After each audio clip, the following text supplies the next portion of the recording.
Hi everyone, this is Prashant from academics for CSE. Friends, आज की इस video में मैं आप लोगों के साथ 67वीं बीपीएससी मुख्य परीक्षा और आगामी सीडीपीओ मुख्य परीक्षा को ध्यान में रखते हुए बीपीएससी मुख्य परीक्षा का एक मेंस से संबंधित मॉडल आंसर को मैं डिस्कस करने जा रहा हूं। आज का जो हमारा टॉपिक है वह बीपीएससी जीएस पेपर 1 सेक्शन 2 के अंतर्गत करेंट अफेयर से संबंधित है। करेंट अफेयर के अंतर्गत प्रति वर्ष 1 से 2 इंडेक्स डायरेक्टली या इनडायरेक्टली रूप में बीपीएससी के द्वारा पूछा जा रहा है। तो इसी के संदर्भ में आज मैं आप लोगों के साथ एसडीजी इंडिया इंडेक्स से संबंधित मॉडल आंसर को डिस्कस करूंगा, जो कि नीति आयोग के द्वारा जारी की गई है। तो आइए मॉडल आंसर डिस्कशन प्रारंभ करते हैं। सबसे पहले प्रश्न को देखते हैं कि एसडीजी इंडिया इंडेक्स से संबंधित किस प्रकार के प्रश्न पूछे जा सकते हैं। हमने प्रश्न लिया है यहाँ पर, हाल ही में नीति आयोग के द्वारा जारी एसडीजी इंडिया इंडेक्स की महत्वपूर्ण बातों पर चर्चा करें। भारत तथा बिहार राज्य सरकार के द्वारा सतत विकास लक्ष्यों को प्राप्त करने के लिए क्या क्या महत्वपूर्ण कदम उठाए जा रहे हैं? क्या आपको लगता है कि वर्ष 2030 ईस्वी तक भारत सतत विकास लक्ष्य के सभी मानकों को प्राप्त कर लेगा? यह हमारा प्रश्न है। यह प्रश्न मल्टी डायमेंशनल प्रश्न है। यहाँ पर 3 सेक्शन में प्रश्न पूछा गया है। सबसे पहले आपको एसडीजी इंडिया इंडेक्स के जितने इंपॉर्टेंट फैक्ट्स है उसके बारे में आपको इसमें चर्चा करनी है।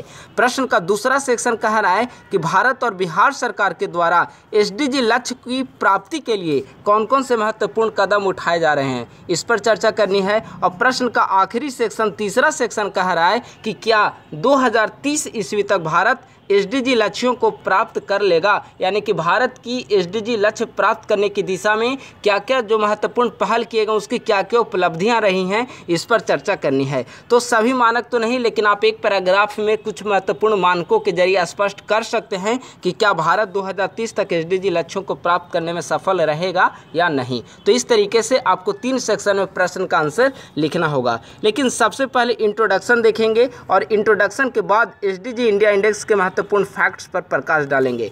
इंट्रोडक्शन में आप सबसे पहले, चूंकि करंट सेक्शन से संबंधित है यह प्रश्न, तो सबसे पहले जो महत्वपूर्ण फैक्ट्स उसे आप डिफाइन कर सकते हैं। जैसे प्रश्न एसडीजी से संबंधित है, सतत विकास से संबंधित है, तो एक लाइन में आप इसे डिफाइन कर सकते हैं। यहाँ पर विकास की ऐसी प्रक्रिया जिसके द्वारा पर्यावरण तथा प्राकृतिक संसाधनों को नुकसान पहुंचाए बगैर वर्तमान तथा भावी पीढ़ी की जीवन की गुणवत्ता में सुधार किया जाता है, सतत विकास कहलाता है। यानी कि सतत विकास जो है, विकास की ऐसी प्रक्रिया, विकास की ऐसी गतिविधियों को कहा जाता है जिसमें पर्यावरण का भी ख्याल रखा जाएगा और प्राकृतिक संसाधनों को भी ज़्यादा नुकसान नहीं पहुंचाया जाएगा, और इसके साथ साथ वर्तमान तथा भावी पीढ़ियों की जीवन की गुणवत्ता में सुधार किया जाता है। ठीक है, हमें उन बातों को ध्यान में रखना है जिससे भावी जो पीढ़ियां आएंगी वो भी प्राकृतिक संसाधनों का बेहतर तरीके से यूज कर सके।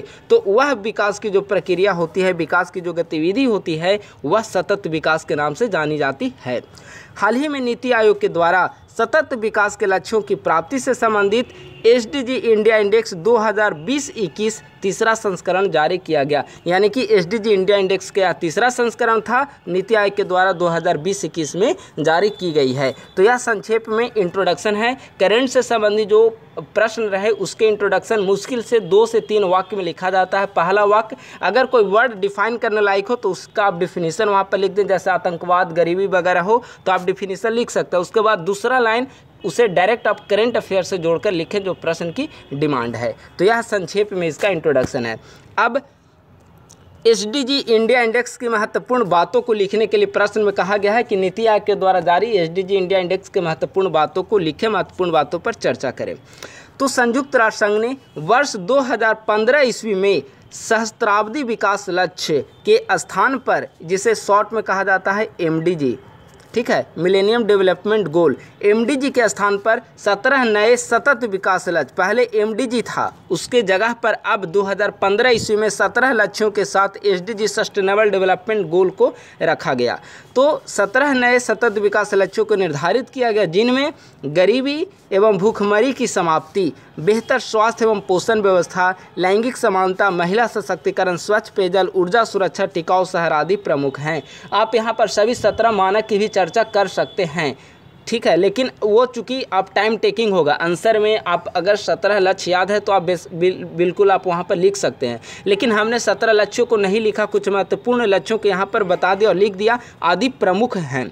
इन्हीं लक्ष्यों की प्राप्ति की प्रगति का अवलोकन करने के लिए नीति आयोग के द्वारा यूएन इंडिया के सहयोग से 16 एसडीजी लक्ष्यों एवं 115 संकेतकों पर आधारित एसडीजी इंडिया इंडेक्स 2020-21 जारी की गई।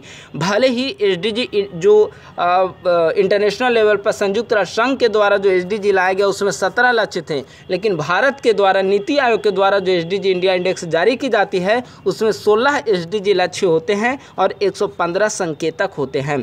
तो ये सभी महत्वपूर्ण फैक्ट्स पर आपको ध्यान रखना है। ऐसा ना हो कि आप जैसे वहाँ पर 17 एसडीजी लक्ष्य तो आप यहाँ पर 17 लिख दें, नहीं। भारत में नीति आयोग के द्वारा 16 एसडीजी लक्ष्यों पर आधारित एसडीजी इंडिया इंडेक्स जारी की जाती है। तो यह संक्षेप में हमने बताने की कोशिश की। अभी इससे संबंधित और महत्वपूर्ण फैक्ट्स, जैसे इस रिपोर्ट में सभी राज्यों एवं केंद्र शासित प्रदेशों को 0 से 100 अंक के मध्य प्राप्त अंकों के आधार पर 4 भागों में बांटा गया है। जितने राज्य हैं उन्हें 4 भागों में जो उनके अंक प्राप्त होते हैं विभिन्न परफॉर्मेंस के आधार पर, उसके आधार पर 4 श्रेणी राज्यों की बनाई गई है। वैसे राज्य जिन्हें 0 से 49 अंक प्राप्त होते हैं उन्हें प्रतियोगी की राज्य की श्रेणी में रखा जाता है। वैसे राज्य जिन्हें 50 से 60 अंक प्राप्त होते हैं उन्हें परफॉर्मर में रखा जाता है। 65 से 99 तक जिनके अंक की प्राप्ति होती है उन्हें फ्रंट रनर स्टेट या यूटी जो भी है इसकी श्रेणी में रखा जाता है, और जो 100 अंक प्राप्त करेंगे उन्हें अचीवर की श्रेणी में रखा जाता है। लेकिन भारत में अचीवर की श्रेणी में कोई भी राज्य या केंद्र शासित प्रदेश शामिल नहीं है। रिपोर्ट में जो टॉप स्थान पर है वह केरल टॉप स्थान पर आता है। केरल का अंक है 75। सेकंड रैंक पर जो है हिमाचल प्रदेश एंड तमिलनाडु है। आप लोग इसे कंफर्म हो लीजिएगा, लेकिन संभवतः तमिलनाडु और हिमाचल प्रदेश दोनों संयुक्त रूप से द्वितीय स्थान पर है। लेकिन इसके भी अंक जो है वो फ्रंट रनर की श्रेणी में आएंगे जो कि 65 से 99 के बीच में है। टॉप जो है केरला भी फ्रंट रनर में है 25 मार्क्स के साथ। रिपोर्ट में 75 अंकों के साथ केरल शीर्ष पर है, यानी कि फ्रंट रनर, जबकि 52 अंकों के साथ बिहार जो है वह निम्न स्थान पर बना हुआ है। राष्ट्रीय स्तर पर सतत विकास लक्ष्यों को प्राप्त करने में भारत के अंक में पिछले वर्ष की तुलना में इस बार वृद्धि हुई है। पिछले वर्ष भारत को जो अंक प्राप्त हुए थे, जो एसडीजी इंडेक्स जारी की जाती है उसमें 60 अंक थे, लेकिन इस बार भारत को 66 अंक प्राप्त हुए, यानी कि ओवरऑल अगर देखा जाए तो भारत सतत विकास लक्ष्य को प्राप्त करने की दिशा में अग्रसर है, क्योंकि जो इंडेक्स के माध्यम से जो अंक प्राप्त हुए हैं उनमें वृद्धि हुई है। इस रिपोर्ट के अनुसार भारत का सर्वश्रेष्ठ प्रदर्शन अगर किसी में देखने को मिला है तो एसडीजी 6 जो कि स्वच्छ पेयजल की व्यवस्था करता है उसमें भारत को 83 मार्क्स प्राप्त हुए हैं, और एसडीजी 7 जो कि किफ़ायती ऊर्जा सुरक्षा से संबंधित है उसमें भारत को 92 अंक प्राप्त हुए हैं। तो इस प्रकार से भारत जो है ओवरऑल अगर देखा जाए तो 66 अंकों के साथ काफ़ी बेहतरीन तो नहीं, लेकिन पिछले वर्ष की तुलना में सतत विकास लक्ष्यों को प्राप्त करने की दिशा में अग्रसर हुआ है। तो यह हमने इतने 2 पैराग्राफ के माध्यम से हमने बताने की कोशिश की कि सतत विकास लक्ष्य जो इंडिया इंडेक्स है उसमें महत्वपूर्ण फैक्ट्स क्या क्या हैं। अब देखते हैं कि भारत सरकार के द्वारा सतत विकास लक्ष्य को प्राप्त करने की दिशा में कौन कौन से महत्वपूर्ण कदम उठाए जा रहे हैं। इसके बाद हम लोग देखेंगे कि बिहार सरकार के द्वारा कौन कौन से महत्वपूर्ण कदम उठाए जा रहे हैं। तो कई सारे सतत विकास लक्ष्य में 17 लक्ष्य हैं। भारत सरकार नीति आयोग के द्वारा जो एसडीजी इंडिया इंडेक्स उसमें 16 मानक हैं, लेकिन कुछ महत्वपूर्ण जो हैं जैसे गरीबी, भूखमरी, ऊर्जा सुरक्षा, टिकाऊ शहर, इन सब से संबंधित महत्वपूर्ण पहल को डिस्कस मैं कर दे रहा हूँ, क्योंकि अगर सभी 17-16 लक्ष्यों को मैं यहाँ पर एक एक लिखने लगूंगा तो थोड़ा ये आंसर लॉन्ग चला जाएगा, तो एक मॉडल आंसर से काफ़ी ज़्यादा बड़ा हो जाएगा। तो आपको उत्तर में भी संक्षेप में करके ही लिखना होगा। आप कुछ महत्वपूर्ण जो टारगेट हैं, लक्ष्य हैं, उस पर फोकस कर सकते हैं। जैसे हमने पहला जो एग्जाम्पल दिया सरकार के द्वारा किए गए कार्य के अंतर्गत, तो गरीबी एवं भूखमरी दूर करने की दिशा में खाद्य सुरक्षा योजना, प्रधानमंत्री गरीब कल्याण रोजगार अभियान, पीएम पोषण योजना आदि। आप आदि भी लिख देंगे तो कुछ महत्वपूर्ण 3 से 4 स्कीम को आप यहाँ पर लिख सकते हैं, क्योंकि सभी स्कीम को शामिल करना उत्तर में संभव नहीं होता है। तो गरीबी और भूखमरी दूर करने संबंधी भारत सरकार की ये पहल है।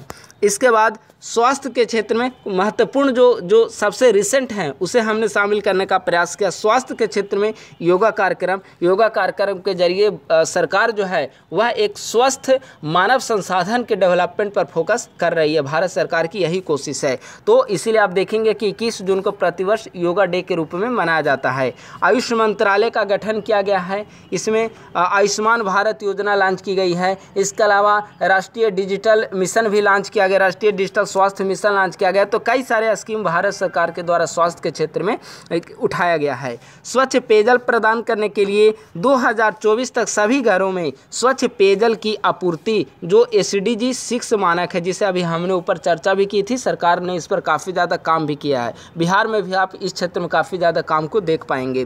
पेयजल व स्वच्छता मंत्रालय का गठन किया गया। हर घर नल का जल जो बिहार की स्कीम थी उसे भारत सरकार के द्वारा एडॉप्ट किया गया है। तो यह पेयजल के क्षेत्र में भारत सरकार के कार्यक्रम हैं। ऊर्जा सुरक्षा एवं जलवायु परिवर्तन के लिए नवीकरणीय ऊर्जा स्रोतों पर बल दिया जा रहा है। अंतर्राष्ट्रीय सौर गठबंधन की स्थापना की गई है। भारत सरकार के द्वारा नवीकरणीय ऊर्जा के अंतर्गत सौर क्षेत्र में काफ़ी ज़्यादा कार्य किए जा रहे हैं। आप भारत के अंतर्गत कुसुम योजना को भी देखें, रूफटॉप योजना जो है उसे भी देखें, तो भारत सरकार के द्वारा ऊर्जा सुरक्षा की दिशा में जलवायु परिवर्तन को कंट्रोल करने की दिशा में कई सारे कार्य किए जा रहे हैं। हाल ही में COP26 के अंतर्गत भारत ने कुल 5 महत्वपूर्ण प्रतिबद्धताएं घोषित जिसे पंचामृत कहा जाता है, तो जो कि भारत सरकार की जलवायु परिवर्तन से निपटने की प्रतिबद्धता को दर्शाता है। तो अब COP26 के पंचामृत को भी यहाँ पे शामिल कर सकते हैं, या फिर आप केवल पॉइंट भी लिख देंगे कि COP26 में किया गया पंचामृत घोषणा जलवायु परिवर्तन नियंत्रण को लेकर भारत सरकार की प्रतिबद्धता को दर्शाता है, भारत सरकार की सक्रियता को दर्शाता है। सतत आर्थिक विकास और औद्योगिकीकरण के लिए वित्तीय समावेशन के लिए सरकार के द्वारा पहल कार्य किए जा रहे हैं। उदार ऋण प्रणाली, प्रधानमंत्री मुद्रा योजना, MSME पर फोकस, आत्मनिर्भर भारत, कई सारे ऐसे कार्य किए जा रहे हैं जिसे भारत सरकार के द्वारा कहा जा सकता है कि सतत विकास लक्ष्य को प्राप्त करने की दिशा में भारत सरकार अग्रसर है। अब हमने यहाँ संक्षेप में कुछ महत्वपूर्ण स्कीम को शामिल किया है। अब और भी स्कीम इसमें यथानुसार आप यथासंभव जो भी हो सके आप इसमें जोड़ सकते हैं। वहीं संक्षेप में बिहार सरकार के पहल को देखते हैं। बिहार सरकार भी वर्ष 2030 तक SDG को प्राप्त करने को लेकर प्रतिबद्ध है। इस दिशा में अनेक पहल किए जा रहे हैं, जैसे जल जीवन हरियाली कार्यक्रम। अब जल जीवन हरियाली कार्यक्रम के जरिए देखेंगे कि ग्रीन कवर को बढ़ाने पर सरकार का जोर दिया जा रहा है। मेनली सरकार का जो कार्य है बेसिकली वृक्षारोपण के जरिए बिहार की हरियाली के जो ग्रीन कवर जो है एरिया में उसे बढ़ाना सरकार का मेन फोकस है।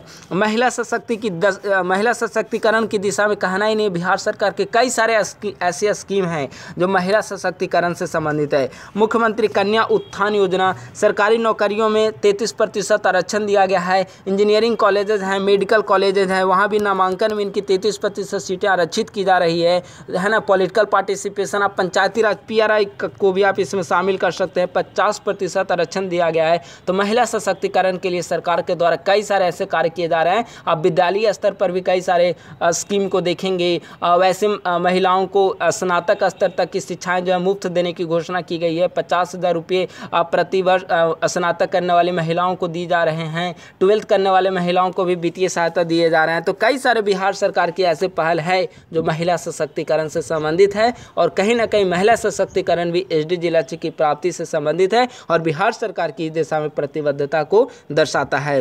स्वास्थ्य संबंधी आधारभूत संरचनाओं के विकास पर बिहार सरकार के द्वारा भी फोकस किया जा रहा है। कोविड-19 के पश्चात बिहार सरकार ही नहीं बल्कि विभिन्न राज्य सरकार, भारत की सरकार भी है, वो भी स्वास्थ्य को लेकर काफ़ी ज़्यादा एक्टिव दिख रही है। तो यह है भारत सरकार और बिहार का संक्षेप में हमने यहाँ प्रोग्राम को देखा जो कि SDG प्राप्ति से संबंधित है।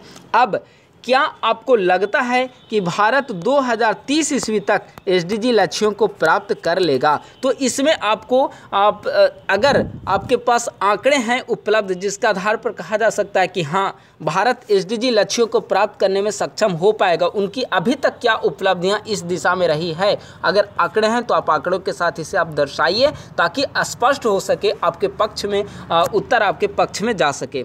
भारत में सतत विकास लक्ष्यों को प्राप्त करने हेतु चलाए जा रहे कार्यक्रमों का सकारात्मक परिणाम हमें देखने को मिल रहा है। यानी सरकार के द्वारा जो भी ऊपर इनिशिएटिव हमने डिस्कस किया उसका कहीं ना कहीं पॉजिटिव रिस्पांस देखने को मिल रहा है एसडीजी प्राप्ति की दिशा में। स्वास्थ्य के क्षेत्र में शिशु एवं मातृ मृत्यु दर में निरंतर सुधार जारी है। केंद्रीय स्वास्थ्य मंत्रालय के द्वारा हाल ही में जारी NFHS national family health survey 5th report से यह बातें स्पष्ट हो रही है।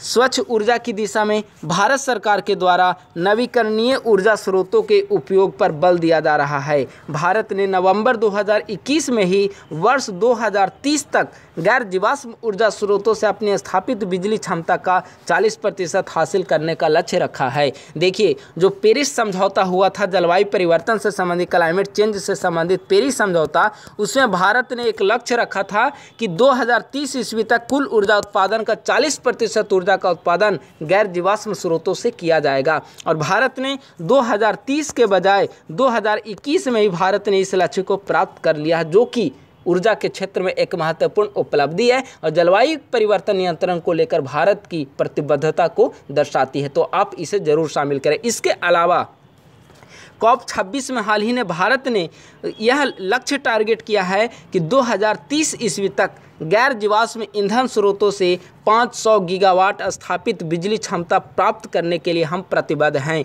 यानी कि भारत सरकार ने पहले जो टारगेट था 2030 ईस्वी तक ऊर्जा के क्षेत्र में, उसे 2020 ईस्वी में ही समय से पूर्व हासिल कर लिया और COP26 में नई घोषणा की कि हम 2030 ईस्वी तक हमारे द्वारा 500 गीगावाट बिजली क्षमता प्राप्त कर लिया जाएगा गैर जीवाश्म ईंधन स्रोतों से, जो कि एक बहुत महत्वपूर्ण उपलब्धि आप इसे कह सकते हैं। इसके अलावा भी भारत UNDP की हालिया रिपोर्ट के अनुसार वर्ष 2000 से 2019 ईस्वी के बीच में मल्टी डायमेंशनल पॉवर्टी स्तर में भी भारत में कमी देखने को मिली है। भारत में लगभग 27.3 करोड़ लोग जो हैं वह गरीबी से बाहर आए हैं। तो कई सारे ऐसे रिपोर्ट हैं। अब सभी जितने मानक है 17 जो SDG लक्ष्य हैं, यूनाइटेड नेशन का जो 17 SDG लक्ष्य घोषित किए गए हैं, उन सभी 17 में प्रगति को यहाँ समाहित करना उत्तर में संभव नहीं है। इसीलिए कुछ महत्वपूर्ण टारगेट को हमने यहाँ पर लिखा है। आप इसमें 2 महत्वपूर्ण लक्ष्यों को भी, भूखमरी, स्वास्थ्य से संबंधित को महत्वपूर्ण डेटा है, तो आप इसे उत्तर में शामिल कर सकते हैं ताकि उत्तर की गुणवत्ता आपकी बनी रहेगी। तो इस तरीके से कहा जा सकता है कि भारत जो है निसंदेह 2030 ईस्वी तक SDG लक्ष्य प्राप्ति करने की दिशा में भारत तेजी से कदम बढ़ा रही है। निष्कर्षतः कहा जा सकता है कि भारत वर्ष 2030 ईस्वी तक सतत विकास लक्ष्यों को प्राप्त करने की दिशा में अग्रसर है, क्योंकि अभी हमने कुछ महत्वपूर्ण उपलब्धियों को डिस्कस किया। हालांकि गरीबी, भूखमरी, स्वास्थ्य व्यवस्था आदि की स्थिति में सुधार चुनौतियां बनी हुई है, जिस पर केंद्र व सभी राज्य सरकारों को मिलकर कार्य किए जाने की ज़रूरत है। अभी भी देखेंगे कि बिहार, यूपी, झारखंड, बंगाल जैसे कई राज्य हैं जहां पर गरीबी की स्थिति बरकरार है। भूखमरी भी बहुत बड़े पैमाने पर वहां देखने को मिल रही है। स्वास्थ्य व्यवस्था जो लचर स्वास्थ्य व्यवस्था की स्थिति है, तो इन राज्यों को काफ़ी ज़्यादा डेवलपमेंट से संबंधित कार्य किए जाने की ज़रूरत है। प्रति व्यक्ति आय देखेंगे तो अभी भी जो बिहार की प्रति व्यक्ति आय है वह भारत की पर कैपिटा इनकम से बहुत कम है। तो आप देखेंगे कि कई सारे ऐसे स्टेट हैं जहाँ आप NFHS 5th की भी रिपोर्ट देखेंगे तो इन राज्यों की जो स्थिति है काफ़ी ज़्यादा स्वास्थ्य के क्षेत्र में अभी भी लचर व्यवस्था बनी हुई है। जैसे कि आप प्रजनन दर देखेंगे तो भारत में प्रजनन दर 2.0 NFHS 5th रिपोर्ट के अनुसार हो गई है, लेकिन बिहार में अभी भी 3.4 यह बना हुआ है। तो इस तरह से आप देखेंगे कि जो बेसिकली बिहार, यूपी, झारखंड, बंगाल जैसे स्टेट हैं वहाँ पर काफ़ी ज़्यादा डेवलपमेंट का भी कार्य किए जाने की ज़रूरत है। हालांकि केंद्र सरकार को भी चाहिए कि इन राज्यों के डेवलपमेंट के लिए स्पेशल फंड प्रोवाइड करे, ताकि ये सभी राज्य अपनी गरीबी, भूखमरी, बेरोजगारी जैसी स्थिति है